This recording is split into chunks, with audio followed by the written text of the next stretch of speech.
கிடக்குறானோ, காலையில போனா நைட் ஆயிடுச்சு, 12 ஆயிடுச்சு, 1 மணி ஆயிடுச்சு, இன்னும் எப்போ வருவானோ தெரியலையே இந்த பையனை சொல்லி அந்த பையனை குறித்து அந்த வீட்டில் எல்லாரும் பயப்படுவாங்க.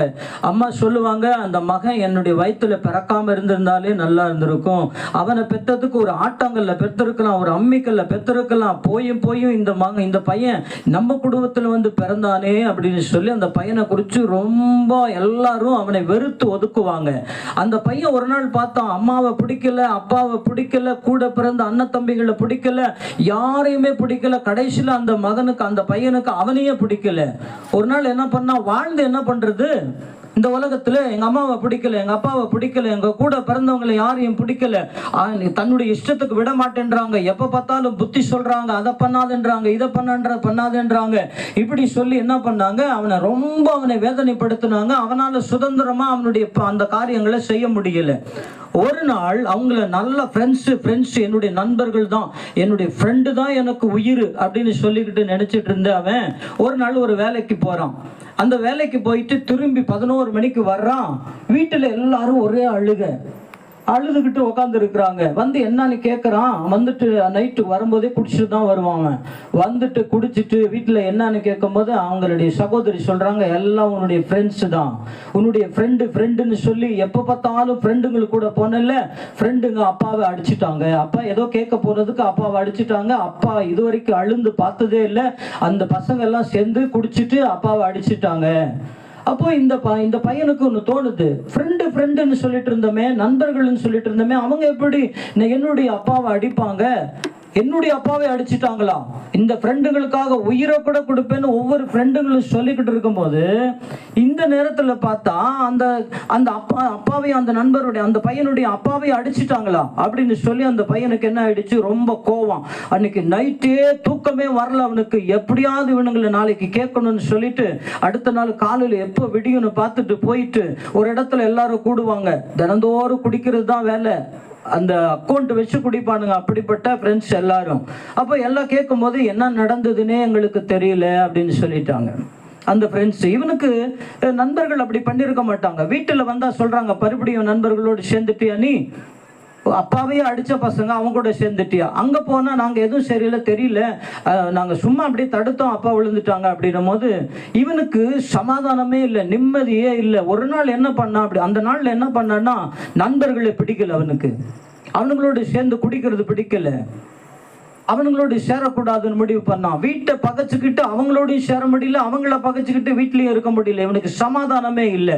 இவன் என்ன பண்ணான், இவனை தனிமைப்படுத்திட்டான். அந்த தனிமை இவனை என்ன செய்துட்டது அப்படின்னா, நண்பர்கள்ட்ட பிரிஞ்சாச்சு, குடும்பத்திலிருந்து பிரிஞ்சாச்சு, யாருமே அன்பு செய்யல, நேசிக்கல, என்னை யாருமே விரும்பலன்னு சொல்லி ஒரு நாள் என்ன பண்ணிட்டான், அவன் சாகலாம் அப்படின்னு முடிவு பண்ணிட்டான். இனி வாழ்ந்து எனக்கு பிரயோஜனம் இல்லை, செத்து போகலாம் அப்படின்னு சொல்லி ஒரு நாள் அப்படியே முட்டி போட்டு அவனுக்கு ஜெபிக்கவும் தெரியாது. அப்போ ஏசப்பா கிட்ட அவன் ஜெபம் பண்றான். ஏசப்பா வந்துட்டு சொல்லியிருக்கிறாங்க, ஏசப்பா நல்லவர், அவர் ரொம்ப நல்லவர், அவர் யாரெல்லாம் ஜெபம் பண்றாங்களோ அவங்களுக்கெல்லாம் உதவி செய்வாரு அப்படின்னு சொல்றதை கேள்விப்பட்டிருக்கிறான் சின்னதுல இருந்தே. ஆனாலும் அந்த ஏசப்பாவை அவன் அதுவரை கூப்பிட்டதில்லை. இவனுக்கு இப்படிப்பட்ட பிரச்சனை வந்து செத்து போயிடலாம் அப்படின்னு நினைக்கிற நேரத்துல அவனுக்கு தெரியாமலேயே அவன் முட்டி போட்டு, நீ எல்லாம் ஒரு கடவுளா, நீ எல்லாம் ஒரு தெய்வமா, அப்படி நீ ஒரு தெய்வமா இருந்தா எனக்கு ஒரு விடுதலை கொடு, குடியிலிருந்து விடுதலை, சிகரெட் பிடிக்கிறதுல இருந்து விடுதலை, இந்த பான்பராக் போடுறதுல இருந்து விடுதலை, கஞ்சா பிடிக்கிறதுல இருந்து விடுதலை, கெட்ட ஃப்ரெண்ட்ஸ்ல இருந்து விடுதலை, கெட்ட வார்த்தை என்னால பேசாம இருக்க முடியல அதுல இருந்து விடுதலை, நீ ஒரு உண்மையான கடவுளா இருந்தா இதுல இருந்து விடுதலை கொடுங்க, அப்படி இல்லைன்னா நான் சாக போறேன் அப்படின்னு சொல்லி அவனுக்கு ஜெபிக்கவும் தெரியாது. இப்படி இயேசுகிட்ட அவன் கேள்வி கேட்கிறான். அப்படியே கேட்டு அவனுக்கு தெரியாமலே ரொம்ப நேரம் அழுகிறான். அழுதுட்டு அப்படியே மயங்கி விழுந்து அப்படியே விழுந்துடுறான். அவங்க சகோதரி வந்து எழுப்புறாங்க, வா அம்மா கூப்பிடுறாங்க சாப்பிட்றதுக்குன்னு சொல்லி. அப்போ சாப்பிட்றதுக்கு கூப்பிடும் பொழுது அப்படியே பசியும் எடுக்கல, என்னமோ ஒரு மாற்றம், போய் கொஞ்சமா சாப்பிட்டுட்டு வந்து படுக்கிறான். அடுத்த நாள்ல இருந்து அவனுக்குள்ள ஒரு சமாதானம். அப்படியே கொஞ்ச நாள், ஒரு 10 நாள் இருந்தான். அப்படியே நான் விட்டுட்டேன், நான் குடியை விட்டுட்டேன், கெட்ட ஃப்ரெண்ட்ஸோட விட்டுட்டேன், யாருக்கிட்டையும் போகலை, நான் திருந்திட்டேன் எல்லாம் கேட்கும்போது, என்னடா இன்னைக்கு குடிக்கல, 2-3 நாளாக உன்னை பார்க்கல அப்படின்னும் போது மற்ற ஃப்ரெண்ட்ஸ் எல்லாம் கேட்கும்போது, கூட வேலை செய்கிற ஃப்ரெண்டெல்லாம் கேட்கும்போது அவன் சொல்லுவான், அல்லேலூயா, அல்லேலூயா, அல்லேலூயா. அவன் சொல்லுவான், எல்லாம் நான் விட்டுட்டேன், நான் குடிக்கிறது இல்லை, இப்பெல்லாம் நான் கெட்ட ஃப்ரெண்ட்ஸுக்குள்ள நான் பேசுறது இல்லை, வேலை உண்டு, என்னுடைய வீடு உண்டு அப்படின்னு சொல்லிட்டு, அல்லேலூயா சொல்லுங்க கையை உயர்த்தி, அல்லேலூயா. அவன் அப்படி சொல்ல ஆரம்பித்தான். அப்படி சொல்லிட்டு அவனுக்கு ஒரு நாள் வந்தது. எல்லாம் நீங்க கொஞ்சம் கவனிக்கணும், கொஞ்சம் கவனிக்கணும். அல்லேலூயா சொல்லுங்க, அல்லேலூயா. அவன் ஒரு நாள் வந்து அவனுக்கு வேலை செய்ததுக்கு ஒரு சம்பளம் கொடுக்கிற நாள் வந்துச்சு. ஒரு 7 நாள் 8 நாள் அவன் குடிக்காம இருந்தான், யாரு கூடயும் சேராம இருந்தான். அந்த நாள் வரும்போது சம்பளத்தை வாங்கினான். அவங்க கூட ஒரு ஃப்ரெண்ட்ஸ் வந்தாங்க, அவங்க கூட வேலை செய்யறவங்க, என்ன சகோதரா வா கொஞ்சம் குடிக்கலாம் அப்படின்னும் போது, இல்ல இல்ல நான் குடிக்கிற பழக்கம்லாம் இல்லை, நான் வீட்டுக்கு போறேன்னு சொல்லும் போது, நீ செலவு பண்ணாத, நான் உனக்கு செலவு பண்றேன் வா அப்படின்ட்டு கொஞ்சமா வாங்கி கொடுத்து அவனை குடிக்க வச்சான். அவன் குடிச்சான் கொஞ்சமா. அதுக்கப்புறம் இவன் பாக்கெட்ல இருந்து எல்லாம் காசெல்லாம் எடுத்து ஃபுல்லா குடிச்சு குடிச்சு குடிச்சு குடிச்சு அதுக்கப்புறம் வீட்டுக்கு நைட்டு 12-1 மணிக்கு போய் அடுத்த நாள் காலையில மறுபடியும் நைட்டு சாப்பிடல, காலையிலயும் சாப்பிடல. அடுத்த நாள் காலையில வேலைக்கு போலான்னு போய் வேலை ஆரம்பிக்கும் போது அவன் கை காலெல்லாம் அப்படியே நடுங்குது. அவனால நிற்க முடியல, அவனால உட்கார முடியல, அவனால வேலை செய்ய முடியல. ஒரு இடம் மேனேஜர் வர்றாரு, என்னப்பா ஆச்சு? உடனே எனக்கு வாந்தி வருது, என்னால் முடியல, மயக்கம் வருது, என்னால் முடியல, சாக போகிற மாதிரி இருக்கிறேன் அப்படின்னு ரொம்ப அவன் பலவீனம் ஆயிட்டான். உடனே அந்த கம்பெனியிலிருந்து ஒரு வண்டி வைத்தாங்க, அவன் அந்த வண்டியில் ஏற்றுனாங்க, கொண்டு போய் ஹாஸ்பிட்டலில் விட்டாங்க. அங்கே ஒரு பெஞ்சு, ஸ்கூல்ல எல்லாம் அந்த ஸ்கூல்ல எல்லாம் வச்சிருப்பாங்க பாருங்க பெஞ்சு, அந்த பெஞ்சில் அந்த பையனை உட்கார வைக்கிறாங்க. அவன் உட்காந்து அப்படியே படுக்கிறான். டாக்டர் இன்னும் கொஞ்சம் வரல, கொஞ்ச நேரம் ஆகும், கொஞ்சம் வெயிட் பண்ணுன்னு சொல்லி படுக்க வைக்கும் போது அவனுக்கு அன்னைக்கு ஒரு நாள் ஜெபம் பண்ணால, நீரெல்லாம் ஒரு கடவுளா ஒரு தெய்வமா, அப்படி நீர் ஒரு தெய்வமா இருந்தா கடவுளா இருந்தா எனக்கு விடுதலை கொடுங்கன்னு ஜெபம் பண்ணால, அந்த ஞாபகம் அவனுக்கு வந்துச்சு. அப்போ அவனுக்குள்ள ஒரு உணர்வு வந்துச்சு, இத்தனை நாளா நீ குடிக்காம இருந்தையே, இத்தனை நாள் நீ எந்த கெட்ட ஃப்ரெண்ட்ஸோடு பேசாம இருந்தையே, போகாம இருந்தையே, உன் வேலை உண்டு, உன்னுடைய வீடு உண்டுன்னு இருந்தையே, இத்தனை நாளா இருந்தையே, அது உன்னால முடிஞ்சிச்சா?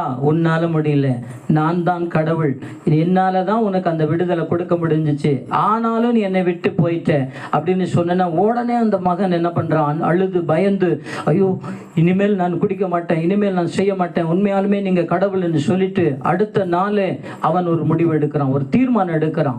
இது போல நான் ஆண்டவரை பத்தி கேள்விப்படணும், நிறைய தெரிஞ்சுக்கணும், இயேசுப்பா பத்தி நான் தெரிஞ்சுக்கணும்னு சொல்லி ஒரு இடத்துக்கு போறான். ரொம்ப தூரம், பல மைல், 500 கிலோமீட்டர் தாண்டி ஒரு இடத்துக்கு போறான்.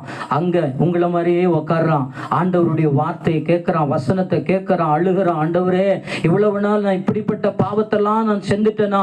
ஆண்டவரே உண்மையா நீங்க தான் தெய்வம், உண்மை தவிர எனக்கு வேறு தெய்வம் இல்லை, நீங்க தான் எனக்கு நல்ல வாழ்க்கையை தர முடியும், விடுதலையை தர முடியும், எனக்கு என்னுடைய குடும்பத்துக்கு சமாதானத்தை தர முடியும், என் குடும்பத்துல நான் எல்லாரையும் நேசிக்கும்படி எனக்கு உதவி செய்ய முடியும், நீங்க தான் இயேசு, நீங்க தான் கடவுள், நீங்க தான் இரட்சகர், நீங்க தான் மீட்பர், நீங்க தான் சிலுவையில எனக்காக அடிக்கப்பட்டு ரத்தம் சிந்தின தெய்வம் நீங்க தான் சொல்லி அவன் ஒரு முடிவெடுத்து ஜெபிக்கிற வேளையில ஏசப்பா அவனை தொட்டு ஆசீர்வதித்தாங்க.